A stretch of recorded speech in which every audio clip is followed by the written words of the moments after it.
महाराज जी राधे राधे जी।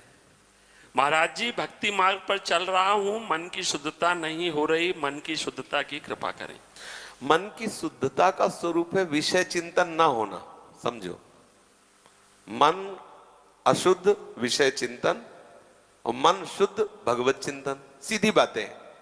जितना शरीर संसार भोगों का चिंतन होगा उतने मन अशुद्ध होगा, और जितना प्रभु का चिंतन होगा उतने मन शुद्ध होगा। प्रभु का चिंतन करना ही मुक्तावस्था है, जगत का चिंतन करना ही बंधन है। अब हम प्रयास करें भगवत चिंतन का, तो बहुत जन्म का अभ्यासी विषय चिंतन करने वाला मन बार बार विषय चिंतन में जाएगा। हम उसे हटाकर बार बार भगवत चिंतन में लगाएंगे, यही साधना है। और जब सिद्ध हो जाएगी तो मन जाना बंद कर देगा, श्री जी में लग जाएगा। हमें बिल्कुल परेशान नहीं होना। सबसे पहली बात, इस मार्ग के पथिक को उद्विग्न नहीं होना चाहिए, परेशान नहीं होना चाहिए कि अब मन नहीं लग। हमने खूब अनुभव किया इस मन की चाल को। ये अंदर की बातें कहते हैं।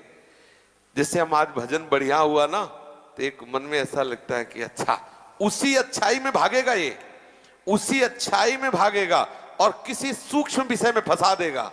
और ये इतना चालबाज है, पूछो मत। मतलब इतना हितैषी बनेगा, इतना विश्वसनीय बनेगा, और ऐसे गड्ढे में गिराएगा कि यही लगेगा आत्महत्या कर लूं। पक्की बात कहता हूं, पक्की। अगर कोई पवित्र हृदय से बात सुनेगा तो उसको समझ में आ जाएगा। जो इसके अनुसार, वो बहुते मलिन हृदय वाले हों तो बात अलग है, नहीं जो इसके अनुसार चलते हैं ना, बहुत बेईमान है ये मन। सदैव हमको गिराने की ही कोशिश की, कभी उठाने की नहीं की। इसको जब देखा है तो ये हमारे नाश का ही कारण बना है, हमारे पतन का ही कारण बना है। हमें गिराने की कोशिश की है। गुरु प्रदत्त विवेक के द्वारा इसको जब पकड़ पाए, समझ पाए, ओहो इसकी तो चाल ही है। जरा सा भी अगर हमें कहीं भी भागवती का आनंद मिलता है, उसी आनंद में हम थोड़ा सा ढील करते हैं, और ढील पाते ही हमें वही विषय में गिरा देता है जहां हम फिर बैठे जलते रहे। एक क्षण के विषय संयोग को कई कल्पों तक नरक पहुंचाने की ये रचना रच देता है। बहुत विचय, क्षण सुख लागी जन्म सतकोटि, करोड़ों जन्मों को बिगाड़ दे, ऐसे ऐसे कर्म करवा देता है। इतना बेईमान है।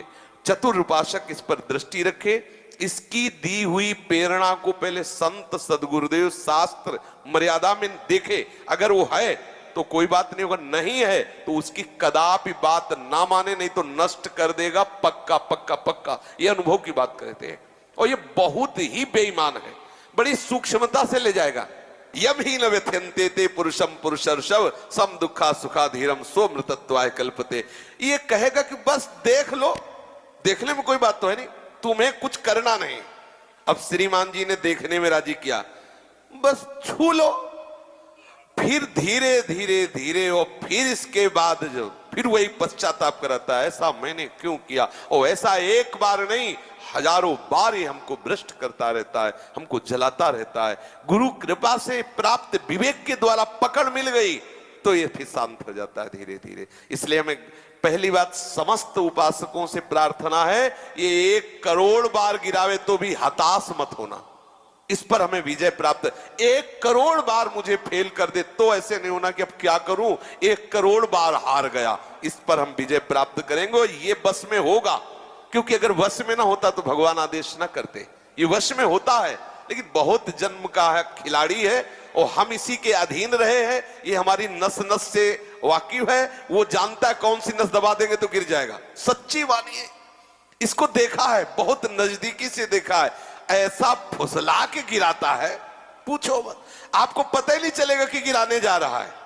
और अगर कहीं भगवत कृपा से कोई रोकने आया कि भाई ऐसा क्यों, तो वो इतना ज्ञान बघारेगा अंदर से कि उसको सामने वाले को चुप कर देगा। और वही जब आपका पतन हो जाएगा, फिर आप सोचोगे तो वही ज्ञान वो खुद अंदर से देगा कि अगर ऐसा करते तो आप बच जाते। ऐसा आज जो जेलें भरी है ना, जितनी जेल भरी है, सच्ची मानिए वो सब इसी मनी राम के खेल है। जितनी जेल भरी है, ये मन बोले अब क्या करें, मन नहीं माना तो मन नहीं माना। 1 मिनट की क्रिया ने 20 वर्ष की जेल दे दी। ये मन बहुत विचित्र है, और जो इस विचित्र मन को मार ले वही जगत बंधनी हो जाता है, वही महात्मा हो जाता है।